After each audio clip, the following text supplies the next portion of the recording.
Sa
balita na o bigyan na natin ng pansin ang ating ilang activities.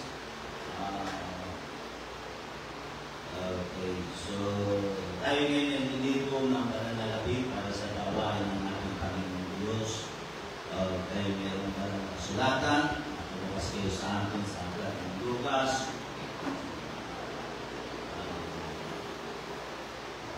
Luke chapter 19, ito yung kay Lazaro. Ito yung kasabi ng salita ng Panginoon. Verse 1, makikita natin. So, Luke chapter 19, beginning verse 1. So, babasahin na natin yung verse 8. Sabi dito, si Zaccheo ay nagtindig at sinabi sa Panginoon, narito Panginoon, ang lahati ng ating mga pag-aari ay binibigay ko sa mga buhay. At kung sakali makasingil akong may dala sa kanilang tao ay sinasaulit ng makahaba. Tuloy na natin ito sa 9. At sinabi sa kanya ni Jesus, dumating sa bahay na ito ngayon ang pagkaligtas sapagkat sila anak din naman ni Abraham. Okay, so purihin ang pagkabasa ng salita ng Panginoon. So, kung tayo ng pananalabi para sa gawain ng ating Panginoon Diyos, isang bagay na nais ko ipaunawa, kung bakit natin ito ginagawa. Una, alam natin ang pangyayari, kung paano ito si Zaccheo ay namit ang Panginoon. Sabi ng Bible, sa puno ng sikamoro, doon tumingala si Jesus kapag sila daraan sa lugar ngayon at sinabi niya sa Zaccheo, magbaba ka, bumaba ka, magpadali ka at itutuloy sa inyong bahay at siya itutuloy sa bahay ni Zaccheo. Yun ang sabi dito, habang marahil habang sila nagtitipon o marahil habang sila nakayo na upo sa lamesa, tahimik. So, ang sabi ng verse 8 natin binasa, tumayo si Zaccheo, sinabi niya, Panginoon, narito ang kalahati ng aking kayamanan ay ibinibigay ko sa mga dukha. Yan ang sabi dito. Nakita ko dito, nung magsalita doon si Zaccheo ng gano'n, alam natin, nabasa natin, kung nakasulat, nagsalita sa Jesus. Sabi niya, dumating ang kaligtasan sa sambahayan nito, sa tahanan nito, sapagkat siya dinhiri naman ang Abraham. So, ang isang mahalaga na dapat natin maunawaan at maintindihan, ang pagbibigay ay natutulak upang ang Diyos ay magsalita sa isang tao. Yan naman nakikita ko dito. Isang halimbawa na pwede natin i-unay dito ay ang ginawa na ni Abraham. Diba? Ang sabi ng Bible, si Abraham ay kinausap ng Diyos ang way ng pangungusap marahil ay gabi. Sapagkat kung babasahin nyo sa Genesis sa chapter 22, ang sabi roon at pagkagising niya, pagka-umaga, kanyang sinaayos ang kanyang sasakyan. Ang sasakyan niya doon, hindi pa yung mga Toyota, kundi Asno. Sabi roon, nilagay niya yung mga gamit doon at sila'y naglakbay papunta doon sa lugar kung saan iyahandog niya si Isaac. Diba? Kung natin yung Isaiah. At habang sila pumapanig doon, nagsasalita ang kanyang anak, Ama, narito yung mga kahoy na gagamitin sa pagsunog ng handog ng aking iaalay. Nandito ang patalim na gagamitin mo para sa iaalay. Pero nasa nang iaalay, nasa nang iahandog. Si Abraham ay nagsalita, Diyos ang magpupumay. Ang hindi ko sabihin, so time na yun na sila'y naglalakad, walang tinig ang Diyos. Wala nung gumising siya, walang tinig ang Panginoon. Alam natin yun. Kung babasahin ninyo dumating yung akto na yung pinakamadrama, bagamat hindi nakita rito, hindi masimulat, pero kung pagdalaruin natin o kukunin natin yung diwa ng kasaysayan, narayo yun na yung pinakamadramang tagpo. Nagkapitan si Isaac ni Abraham upang itali. Alam ko, yun na yun, doon na nagsimula mag-iyak si Isaac. Dahil alam niya siya yung iyakan doon. Marahil, andun pa rin yung pagmamakawa niya, pakikipusa doon sa kanyang ama. Pero, hindi yung punto yung dito, nahimik ang Diyos. Nahimik ang Panginoon. So, nung ilagay na niya doon sa ibabaw ng dambana, walang nagsasalita. Walang tinig. Pero nung itaas na yung paralim para patay na ang kanyang anak, doon nagsalita ang Diyos. So, anong ibig sabihin? Hinihintay ng Panginoon na maisagawa yung pagbibigay. Kaya ang pagbibigay ay isang way para o isang bagay na natutula upang ang Diyos ay magsalita. So, sinabi ng Panginoon, Abraham, huwag mong saktan ang iyong anak. Kaya nasubukan kita sa ganitong bagay, sa pagpapala ay pagpapala kita. At pag ang Diyos ay nagsalita, merong blessing. Merong ipinakalit. Di ba? Doon natin makikita na merong isang tupa na naipit yung sulay niya doon sa lugar na yun, na pinag-Morea, yung lugar na yun. Tinignan mo yung pangalan na yun, ibig sabihin mo ay lugar na ang Diyos ang nagpuprovide. So, magandang yun. Pangalawa, ang pagbibigay ay daan upang ang tao ay masumpungan ng Diyos. Alam natin ito. Nakita natin ito sa buhay ni Sakeo. Yan. Ano ginawa ni Sakeo? Si Sakeo ay bisinta sapagkat siya isang pinuno na manghihingi ng buwis. Maaaring may upis siya noong panahon na yun, pero binigay niya yung oras niya. Umakyat siya sa puno ng sikumoro. Nasumpungan siya ng Panginoon. Kaya hindi natin pwedeng baliwalain kung ganito ginagawa natin. Wala akong alam na paraan para masumpungan ang isang tao kundi sa pamamagitan ng pagbibigay. Yan, nakapangatlo. Paguli. Ang pagbibigay ay patunay na ang tao'y anak ni Abraham. Diba? Yun ang sabi ng Panginoon. Nakaupo si Sakeo, kasama ang 12 apostol, kasama na rin doon si Judas, andun ang Panginoon, si Jesus ay hindi nagsasalita. Na magsalita si Sakeo, sinabi niya, narito ang kalahati ng aking kayamanan, ay ibibigay ko sa mga dukha. Doon nagsalita ng Panginoon. At ano ang sinabi niya? Dumating sa tahanang ito ang pagliligtas. Kaya ang pagbibigay ay related sa kaligtasan ng tao. Kaya tulad na sinabi ko, nasabi nga ni Pastor Joe Campbell, hindi mo po piling i-claim na righteous ka kung hindi ka nagbibigay, kung hindi ka nagtatayos. Kaya kung walang dinanawaan nyo na, hindi mo po piling i-claim na righteous ka kung hindi ka nag-iikapo.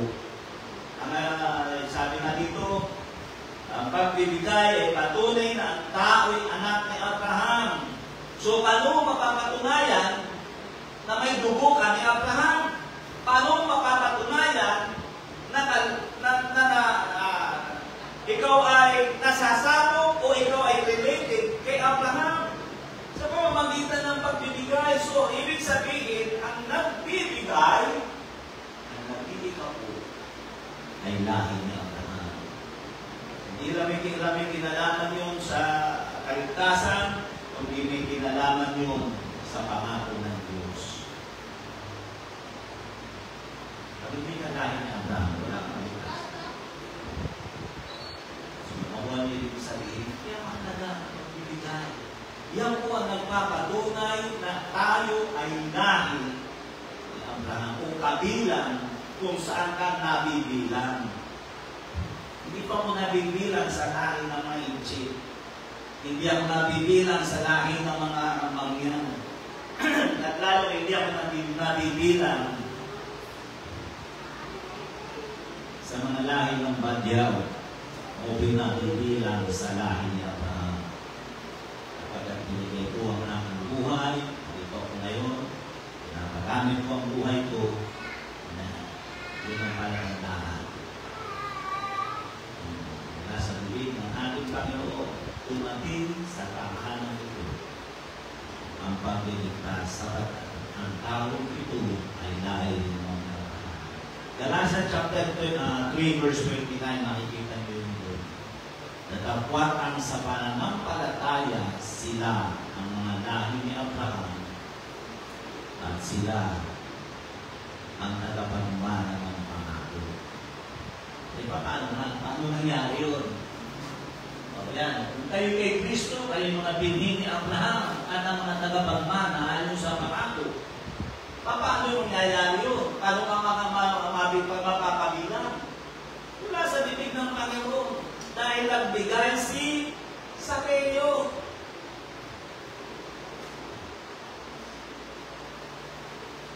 So, nakuha niyo na.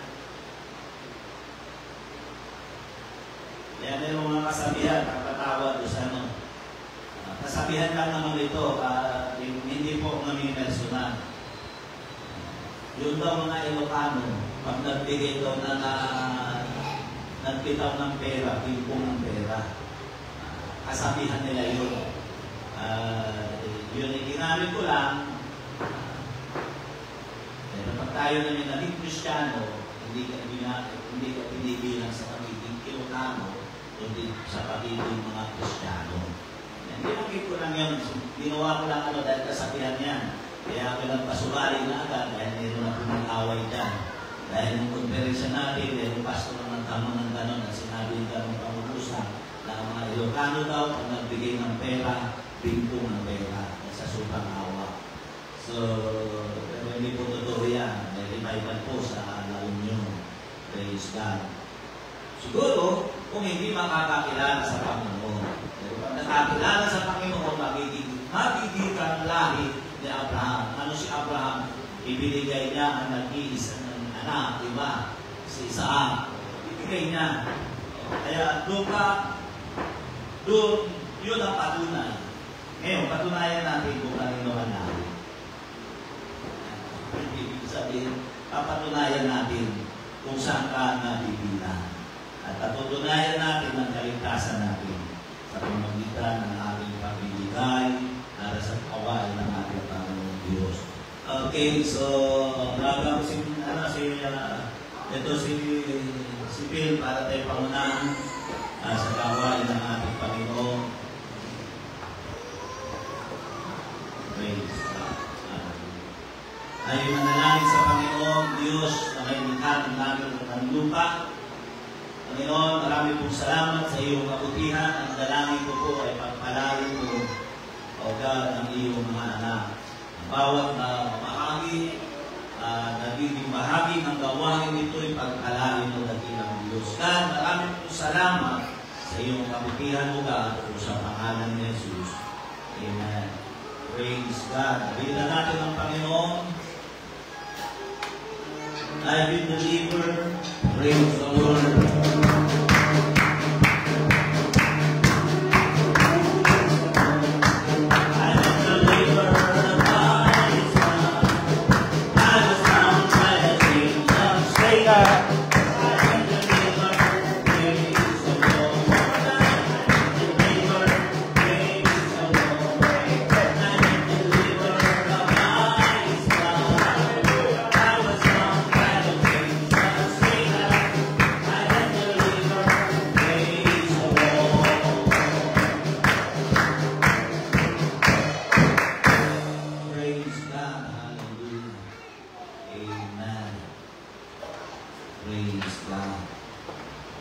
Okay? Sa inyo po mga anak Biblia, doon pa rin tayo Lucas sa chapter 19. Kaya nakuha mo yung video. Hindi ba iyan mo? project mo yung video. Kasi nung makita ko ito, anong galing? Kung iisipin mo. Pero hindi eh. Yung ginagawa niya, pera niya.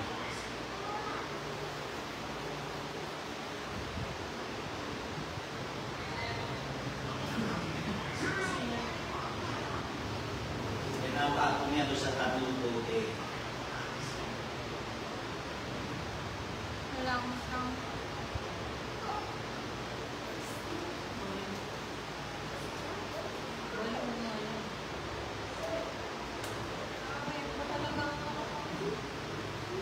Experiment.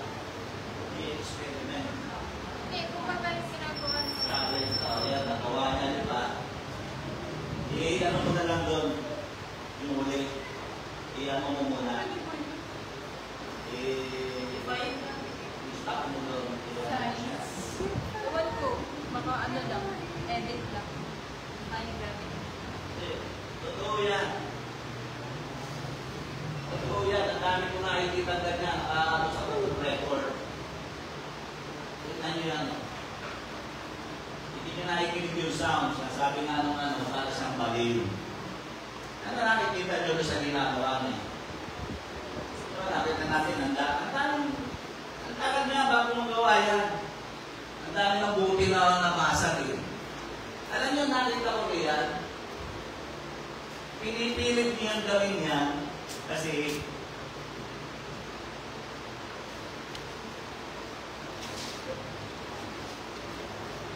buhay niya yung, nilakit niya yung buhay niya doon. Ano nakikita niyo dyan? Ano nakikita niyo? Yan ang ibig sabihin ng pananampalataya. Naniniwala niya yan. Naniniwala siya na kaya niya. Yan sa tingin mo, madali ba yun? Napakahirap niya. Sino yung nagapot doon sa amin? Yung makina. Tapos patatayin mo sa ganito, ikumpwetan ko ng buti niya, madulas yan. Kaya kung bibigyan mo ng pansin niya, napaka-imposible. As in, imposible yan. Pero nakita ko ron, pinagpipilitan niya. Anong nakita ko ron? Para sa kanya, yun ang buhay niya eh. Inilakit na niya yung buhay niya yan sa ganyang gawain. Na kung titingnan mo, nakapambalin yan. Yun nga yung sabi mo, narito doon eh, para sa baliw. Ang ginagawa niya yung ganong bagay. May sentro kasi yan, pero tinatawag yan na sentro. May sentro yan, yung pagka nakuha mo yung sentro doon, kaya alam na naganapan dyan, hindi ka pasmado. Pagka pasmado ka doon, nakakatalaki yung kamay mo na, mahirap yun, hindi mo makukuha yung ano yan. Maniwala ko dyan, nakagawa ko ng ganyan, yung piso lang na ano, ilagay mo doon sa nahirap na lugar na natulog. Napapatayo ko. Yan, nagawa ko yun, sa lang mo sa agad.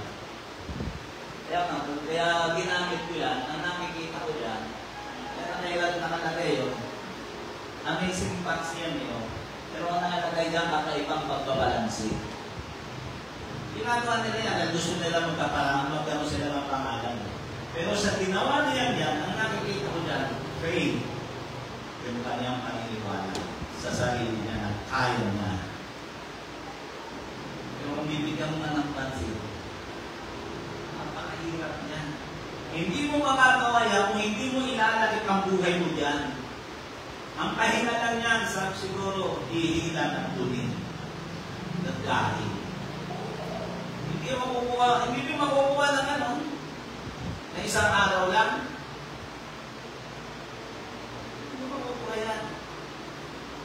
Inilakit na niya dyan ang buhay niya. Yung ang ibig kong turuin sa inyo.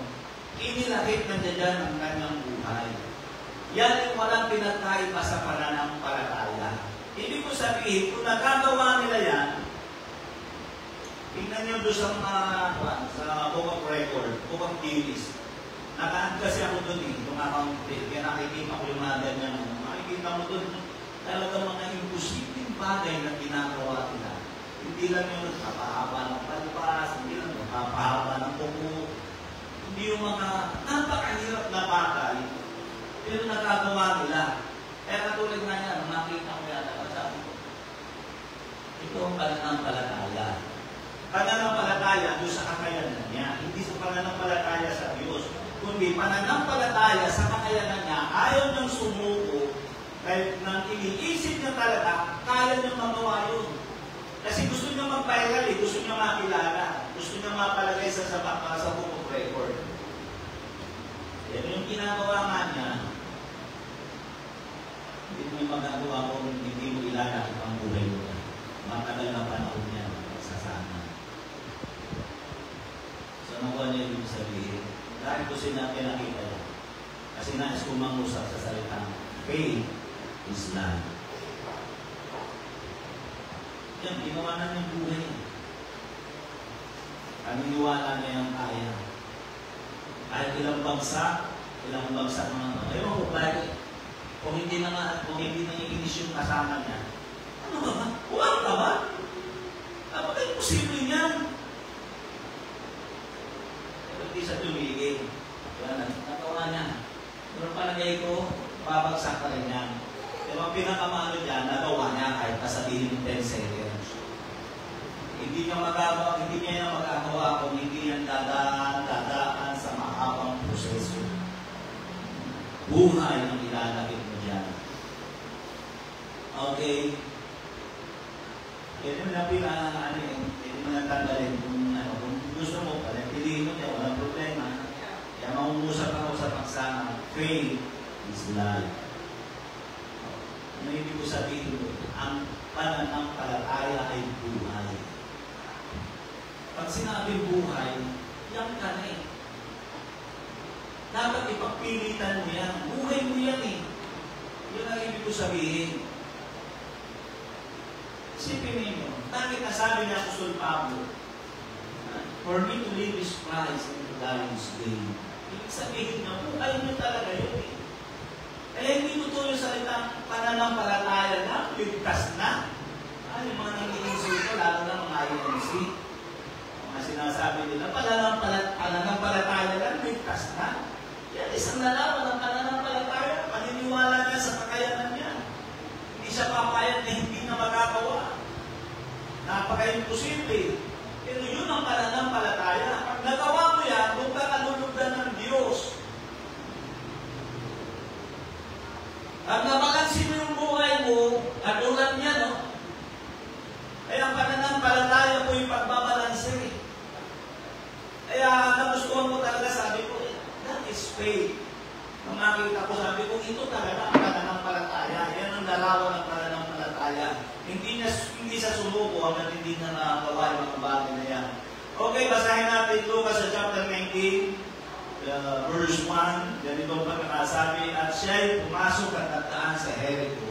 At narito isang lalaki na tinatawag sa pangalan Sakeo, at siya'y isang puno ng maniningil ng buwis. At siya'y mayaman at pinagpipilitan niyang makita kung sino kaya siya. Hindi mangyari dahil sa maraming tao sapagkat siya'y panda. At tumakbo siya sa unahan at tumakyat sa isang punong kahoy na si Puporo upang makita siya sapagkat siya'y magdaraan sa daang yaon. At nang dumating si Jesus sa daang yaon, ay siya'y tuminala at sinabi sa kanya, Sakeo, magmadali ka, bumaba ka sapagkat ako'y kinakailangan tumuloy sa bahay mo. Siya'y nagmadali at bumaba, tinanggap siya, may tuwa, at nang makita nila ito'y nangagulong-gulong na silang lahat na nagsasabi, siya'y pumasok at nanguhuyan sa isang taong makasalanan.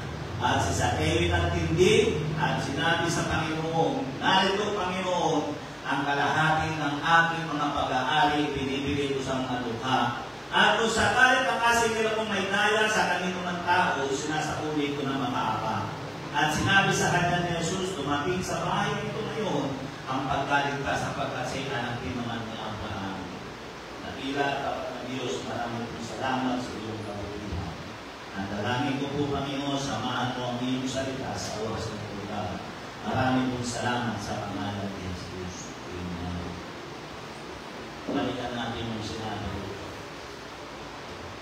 verse 3. At pinagpipilitan niyang makita si Jesus. Yung po ang unang nais kong dalhin sa inyo. Ang pananampalataya ay hindi pananampalataya kung hindi mo pinipili. Kung hindi mo ipagpipilitan ang isang bagay, hindi ang pananampalataya. Kaya nasabi ko yung ginawa ng lalaki, yun ang pananampalataya. Hindi sa Diyos, kundi sa Kanyang magagawa. Kung tingnan mo talaga, napaka-imposible nun. Yung ginawa yan ni Sakeo. Kaya ang pananampalataya, hindi mo basta-basta magagawa. Laging pag sinabi kasi pinagpipilitan, ibig sabihin, may hindrance, may sanabal, may problema, hindi madali. Pero ito pong salita na ito na pinagpipilitan, yan po ang pangunahing sangkap ng pananampalataya. Kung wala kang ka-eager-eager, wala kang endeavor, strive, hindi ka mananampalataya. Kaya ang pananampalataya, iiral sa iyo yung pagpipilitan mong magawa. Nasaan na yung mga kapatiran natin ngayon? Asan doon yung salitang pinagpipilitan? Ginawa ni Sakeo. May problema siya. Kasi kung bibigyan ng pansin, ang tawag dito, laging may komplet. Hindi umaayon ng pagkakataon. Pero nakita natin dito, pinagpipilitan. Kaya nga, sabi nga nung isang mudguard na nakita sa sasakyan, kapag may paggusto, may paraan. Pag ayaw, maraming dahilan. Wala mo yung salitang pinagpipilitan. Kasi pag sinabing pinagpipilitan, katulad nga ng pinakita ko, hindi na pwedeng magkaali yan. Yung nasasabihin ng tao, imposible, sasayang ka lang ng oras dyan. Magtatawanan ka talaga. Buwang ka na. Pero kailangan ganun. Pinagtawanan si Sakeo. Nakita natin, di ba? Pinagtatawanan siya, pero pinagpipilitan pa rin niya ang isang bagay. Iyan ang pananampalataya. Kaya hindi totoo eh. Hindi totoo yung sabi, gusto ko maglingkod sa Panginoon, kaya naman masyadong komplikado eh. Hindi totoo yan. Hindi pananampalataya yan. Kasi hindi mo pinipilit na magawa mo. Ano pa nila ibig ko sabihin? Kaya nga nila nagsabi sa akin, yung nakapagsabi, huwag mo nang ibig, huwag mo nang pansinin, mag-focus ka na lang sa iba. Kasi maraming problema yan, maraming isipin. Ganun ba yun?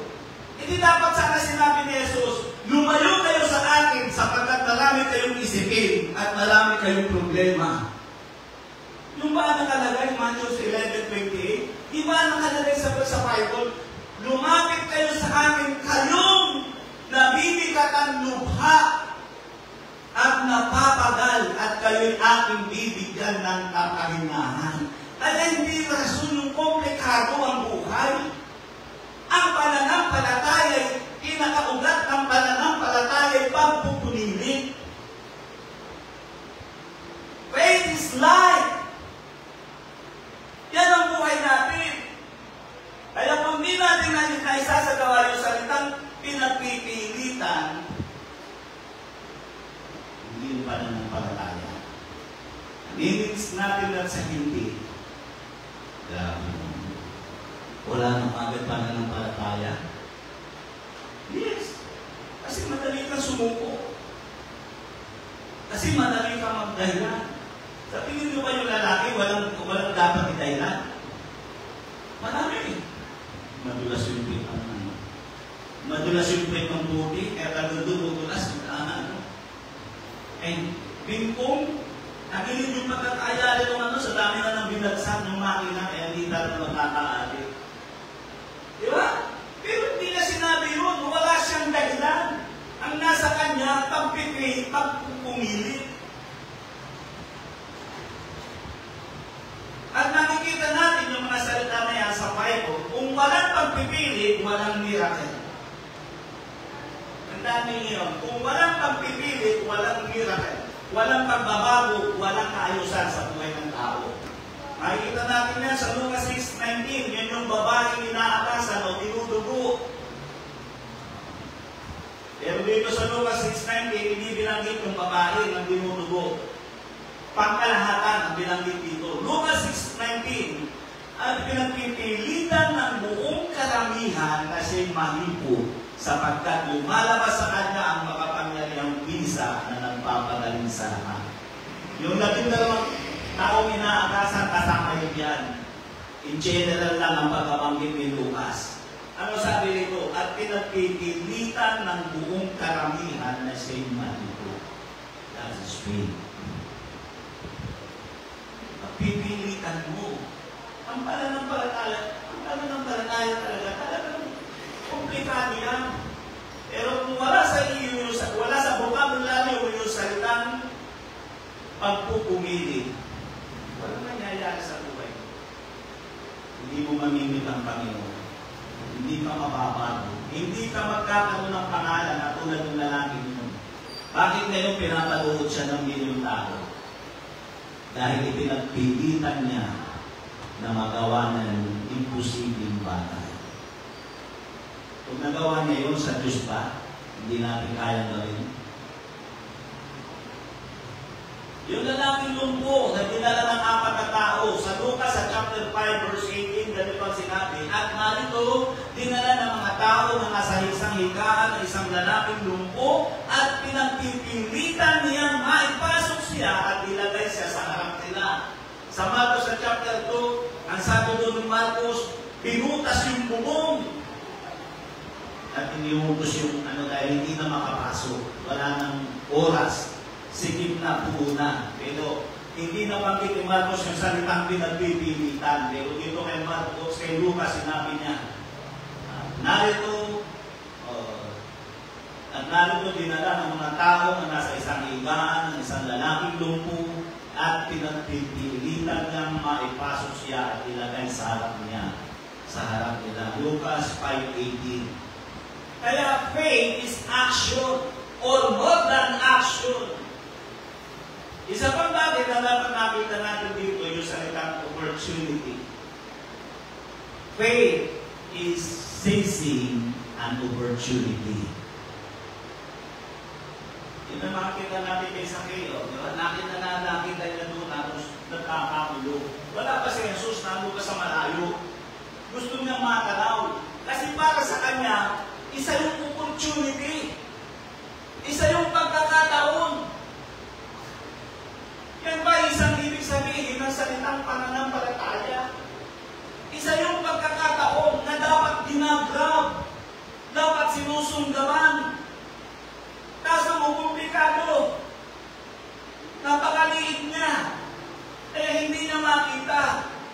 Ang aim lang niya sa buhay niya, makita lang niya yung image ni Jesus kung anong hitsura niya. At para sa kanya yun, hindi sinabi rito na kung siya kay office, may pasok siya. Dahil pinuno siya ng maniningil ng buwis. Chairman siya ng BIR. Marami siyang kinakausap na tao, marami siyang inaasikasong tao, pero ang nakita ko ito, sinamantala niya yung pagkakataon. Tama-tama. Dumarating si Jesus, mas inuna niya yung makita, masilala ng Panginoon. Kaya nga sabi nga, faith is seizing an opportunity. Pagsugat po yan. Isang halimbawa rito, ipapaliwanag ko sa inyo. Hindi inaasahan na walang ka ng paso sa work. Anong gagawin mo? Anong dating nito sa iyo? Pagkakataon na para maghilata sa bahay o kaya patawagin ng mga friend. Friend, wala akong pasok ngayon. Ano? Saan tayo? Paano po natapat ng Wednesday? Kung walang pasok mo. O kaya natapat ng revival sa church.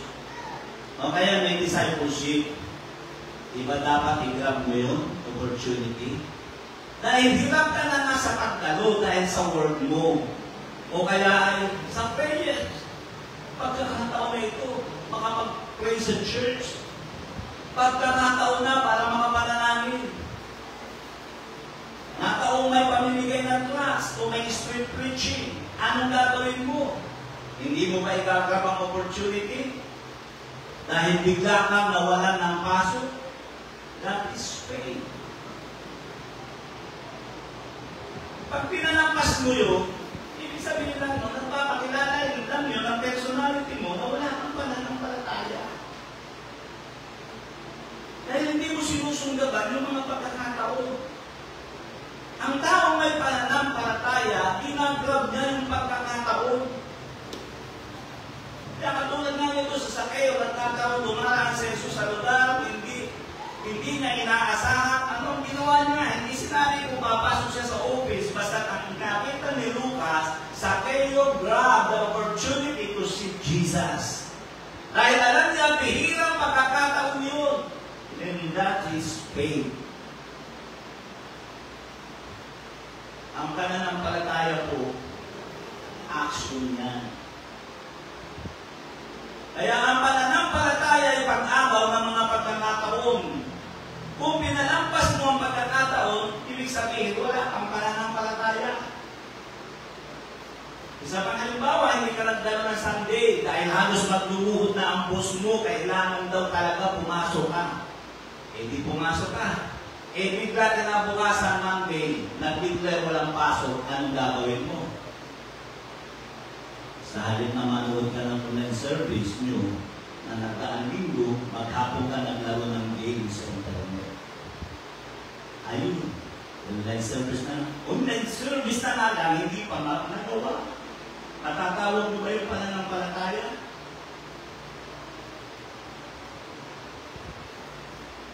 Hindi dapat natin maunawaan. Faith is seizing an opportunity. Sa pambagay, ang katotohanan, there is a place to practice faith. Mayroon kong lugar para ma-practice mo yung pananampalataya. Kaysa kayo, mayroong puno ng sikamoro para ipakita niya ang pananampalataya niya. Sa atin, mayroong church. Dahil wala namang puno dito na sikamoro para akitin natin. Sa atin, mayroong church upang ipahayag dito ang ating pananampalataya.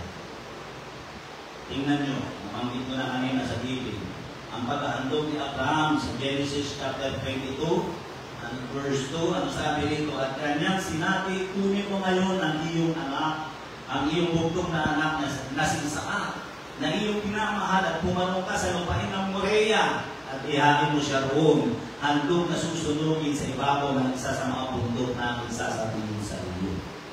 Ang tanong dito, bakit kailangan pa pumunta doon sa bundok ng Morea? Bakit hindi na lang sa labas ng bakulan na gumawa sa ng altar? Hindi pinakikita ko dito, ang pananampalataya po ay mayroong lokasyon para ipakita mo ang iyong pananampalataya. Pero siyang address na tinuturo ang Panginoon para ipakita natin doon ang pananampalataya. Ang babaeng bao. Yung babaeng bao, sa Lucas sa chapter 18, verse 3, kailangan pang magpabalik-balik sa samahin ng bukog upang bigyan ng bukog ang kanyang kalahinan. Hindi mo nagpapabalik-balik sa samahin ng bukog. Di ba ipinapakita doon na yung iyong pagpipigis at yung iyong pagpupumilit, mayroong lugar para maipahayag mo. Kaya ang church ay ginawa para maipakita mo rito kung hanggang saan ka magpupumilit na ipakita ang pananampalataya mo. Yun ang ibig sabihin mo, kaya tayo na mayroong church. Kaya tayo mayroong church para ipakita, ulitin ko, yung salitang pagpupumilit. Lucas 18:3-5, at sa bayan niya may isang babaeng bao at sila naparong madalas sa kanya na sinasabi, iganti mo ako sa aking galit. At may ilang panahon na siyang tumatanggi. Ito sabi, ilang panahon na siyang tumatanggi na dapat pagkatapos ay sinabi niya sa kanyang sarili, bagamat di ako natatakot sa Diyos at di nagpipitakan sa tao, gayuman, sapagkat nililigali ako ng bahong ito, igaganti ko siya pa kanya kung babagin ang papamalito. Ano pinapakita ng kwento? Kapag ang isang tao ay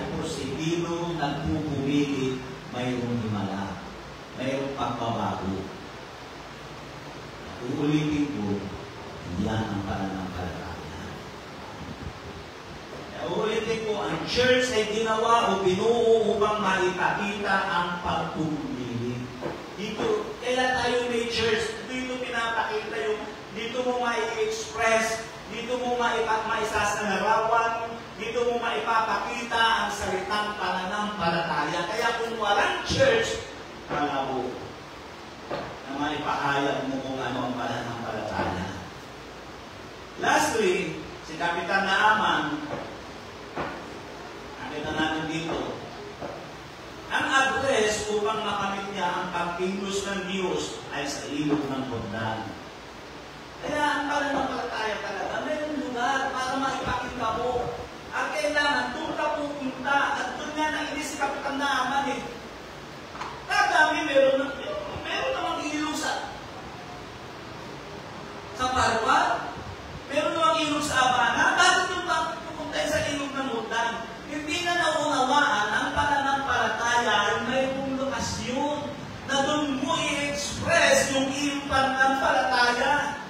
2 Kings chapter 5 verse 14 na magkagayon lumusong siya at sumubong makapito sa Jordan ayon sa sabi ng lalaki ng Diyos at ang kanyang laman ay nasa uling kaya ng laman ng isang mabuting bata at siya naging malinis. Mayroong lokasyon kung saan dapat mo ipahayag ang pagpupumilit mo. Kaya 7 times nagpumilit siya, paulit-ulit.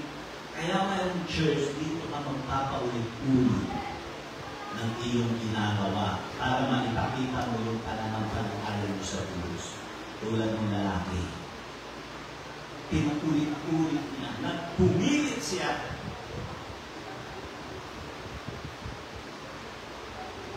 Panghuli, faith is involvement.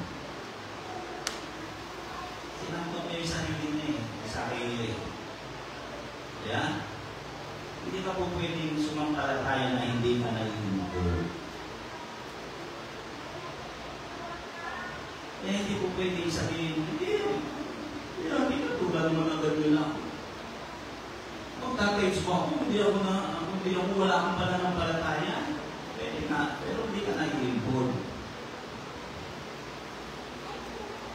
Faith is involvement.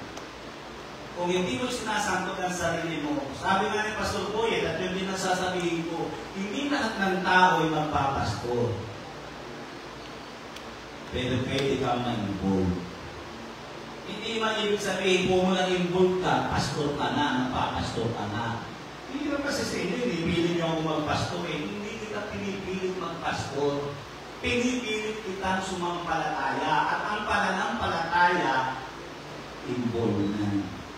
Pagsasangkot ng sarili. At may 3 uri ng pagsasangkot ng sarili. Una, pagsasangkot ng buhay. Tulad ni Sakeo. May gawain siya, kaya kailangan na isangkot yung sarili niya. Kaya umakyat pa sa puno ng sipumuro. Isa pa, pagsasangkot ng isipan. Hindi ka pwede maging mananampalataya na ang isipan mo ay lagi nakatali ay sa Diyos. Diba? Sangkot din sa sanlibutan ang kaisipan mo. Ang pananampalataya ay pagsasangkot ng una ng kaisipan, ng buhay at ng kaisipan. At ang isa pang bagay, ipinakita ni Sakeo, pagsasangkot ng pananalapi. Pero mga Kristiyano, pakialaman mo na yung buhay nila, huwag mo lang pakialaman yung pananalapi nila. Bakit ka naghahanap buhay para sa akin? Kasama ba sa hanap buhay mo ang Panginoon? Nagtatanong sa sarili mo. Alam nyo kami, ako, kaya ako naghanap buhay noon dahil gusto kong makasuporta sa gawain ng Diyos. Hindi para maka-order sa Lazada. Totoo yan. Nagawayan namin ni Mrs. Gusto namin maibili ng base, ital ang church. Ang trabaho ni Mrs. dahil wala At yung lahat na tinitinda namin, yung lahat ng pinagbilhan mo, binibigay namin sa church sa loob halos ng mahigit 1 linggo. Eh kumukuha lang naman kami sa palengke eh. Kaya pag nauubos namin yung bibigyan kami ng nasa palengke namin mo. Dito ako dito. Ito, yung dalawang ito, sa inyo na lang ito. Yung talagang piniprito namin, yung talagang tinapari namin. Bibili na lang kami ng bili na lang kami sa kilong bigas. Dalawa lang kami no. Wala pa kami anak no. Sa loob ng isang linggo. Alala ko nyo sa Pastor Naro. Sundalo siya. Ang ganda ng posisyon niya kasi siya yung may hawak ng mga equipments. Pati bala, langis, yung mga makinarya, mga pyesa ng sasakyan, mga truck na mga truck na pambomba, lahat ng pyesa, pati bala na, granada, lahat, siya may paano. Bago makakuha ng mga opisyal, ng mga service nila, mga baril bala, dadaan nila sa kanya, pipirmahan naman. Kaya sabi niya, at yun yung mga kaibigan niya, yayaman ka na. Kasi, pwede ka mag-push dito. Gusto ka lang isang terping ito. Kung na-ibig na lang yung mga bala-balo. Pag lumapit sa iyo yung opisyal mo, hindi ka na ito. Kaya mo na lang. 10 kilo na. 10 kilo na lang kailangan mo sa sakit. Hindi mo palusot yun. Hindi mo makawa. Tanong sa gobyerno. Kaya sabi nung kanyang kakilala, yayaman ka ba? Pero hindi na ginamit ko. Nakakilala siya sa Panginoon.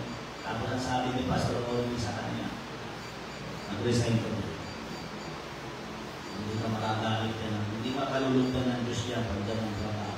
Kasi lagi ka nakakahulog saan nila. So, isang kailangan kung ka. Ganun tayo, sundalo ka eh.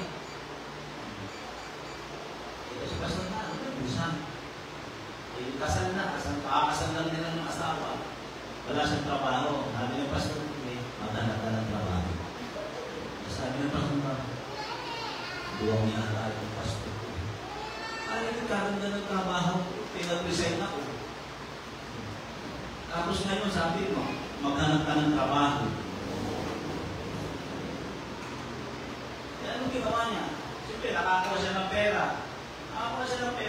Kaya ginawa niya, nakakuha niya dahil nag-retirement siya. Yung nakuha niyang pera, ginawa niya, pinagpili niya ng maraming isda. Kasi si mama, kinakita niya nagtitinda ng isda. Sa akin ka naman kumuha, nagtinda siya ng isda. Kaya minsan, paglapa ng jeep, sumako yung isang bandera ko sa lahat. Pulot siya ito, nagka-traffic na, hindi makalala yung mga mga jeep. Kasi nagpumalan sa kalsada yung isda niya. Ako may mga ganun, nakakaawa kasi ako sa ito. Ang ganda ng trabaho dito, tapos may dapat na namin mo. Maganda yung nakatingin na, tulungan mo ako. Ito kumulong na ako. Hindi ko mamahawakan dahil sobrang laki. Kaya, may trabaho ako, matigong trabaho, ang tapos ang sabihin. Mag-design ka lang. Magagagawin, hindi ka kalulugan ng Diyos pag ganyan ang trabaho. Naandang ka sa trabaho mo. Ang ginawa na, nagpasto na siniluan. Pagkatapos ng magpasto, makabalo ka sa lugar dito, punta sa kantin, sa kantin niya, kukuha siya ng mga ulam-ulam. Tapos ulam! Yan ang buhay ng pastor natin. Kilala niya yun, pastor natin. Nakakamukha ni Bato.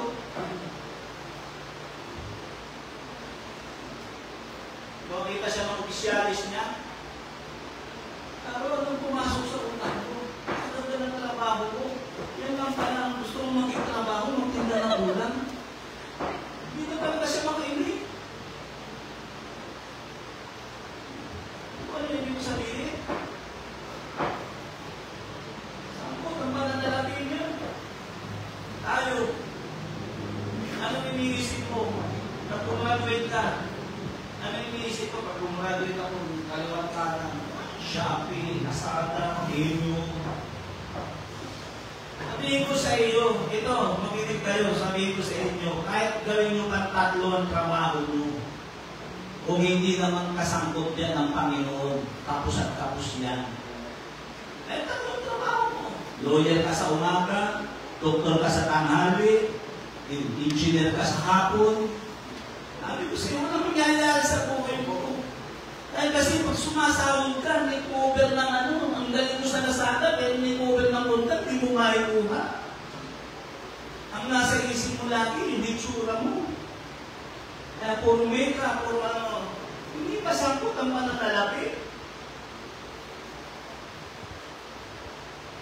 Ako po nagtrabaho ako, nag-abroad ako, nung nasa abroad ako, ang kaisipan ko gawain ng Diyos. Kaya malakas ang loob ko magsalita ng ganito. Bakit ka nagtatrabaho?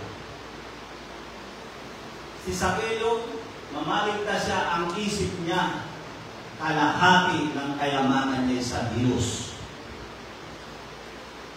Ikaw, bakit ka nagtatrabaho? Para may pambili ng tinik ng mata, may pambili ng sapatos, may pambili ng make-up, may pambili ng... Wala man lang bagang stick ng drum.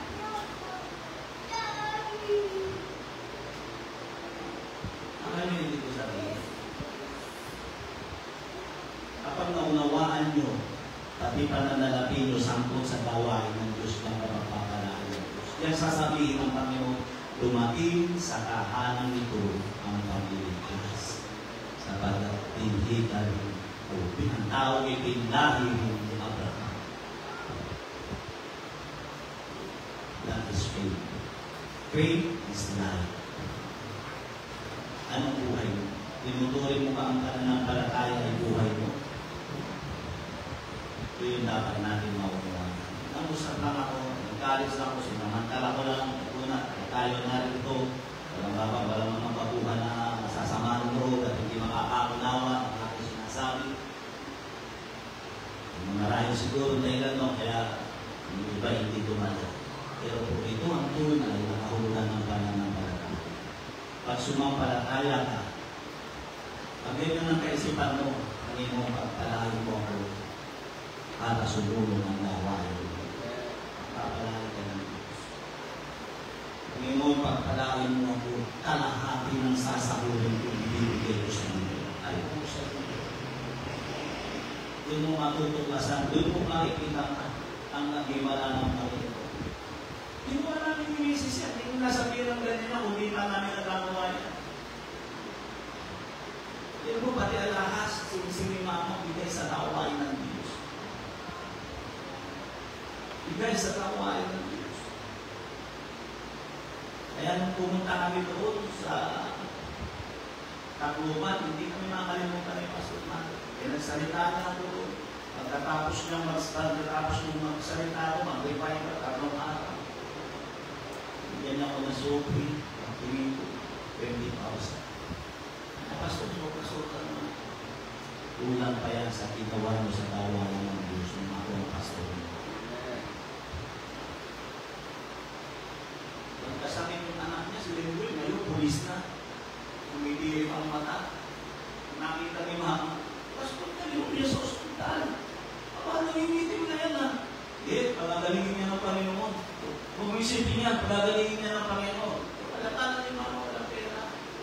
Pero si Mama, wala talagang pera. Naghanda ng 5 seats. Isa, 5 seats lang may pera dito, kaya lang ibabalik mo. Sige, haka na. Pastor, dahil mo yan sa ospital. Nagpagalingin niyo kapatid. Pastor, ito na pera. O, ibisin! Ikaw ang gamit! Dala! Ilang naimik, pera lang ang dahil alam niya, dahil wala siyang pera, umakit ka, sabi mo, Pastor, ito na ang pera, Ay, busy sila naman, ayun, di na makalimutan, dahil 50-50 yung bata. Di na kami makalimutan, at yung ibinayad ng yun. Binayad yun, matas ako. Tapos meron siya nung pinag-aaral na estudyante, nursing, kailangan ng tuition, sa akin pinatakbo. Dahil ako nga nasa abroad Sa akin pinatakbo. Punta ka kay Stephen, sabi ko, Hindi ka nga nagbabayad ng tuition mo. Hindi na ka mama. Kaya nawala na yung cash. Nawala na rin yung utang. Kaya okay na mo. Sinasabi ko lang ito, para patunayan sa inyo yung sinasabi ko, tinuturo ko dito, ginawa ko yan. Ito ako ngayon, di ako pinabayaan ng Diyos. Kung nanungang ako mabait, inaari ko yan, ikaluog ng Diyos, na naunawaan ang gawain ng ating Panginoong Diyos. So, nakuha niyo yung sabihin, ngayon, anak na ako, nasa Malaysia, hindi ako pinababayaan ng Diyos. Si Cherry yan, may patutuwa yan. Hindi na, mamaya ko na sasabihin. Kita ko siya, nag-iiyak siya. Ano na naman yan? Sino naman na iniiyakan mo? Wala, may ginawang himala sa buhay niya. Ito naman yung sarili. Faith is life. Kaya ako po natawayo. Kaya, yung iba, tinatawanan ako eh. Nagpabalik-balik ako sa abroad, wala akong bahay. Balik-balik ka pala sa abroad, wala akong bahay. Wala na, pero may bahay ako sa langit. Dahil naandun lahat ang pera ko. Dahil ang pera ko, inindog ko sa gawain ng Diyos. Kaya po natin ang ating mga ulo ng usap ako sa isang simple at payagapang usap. Faith is life.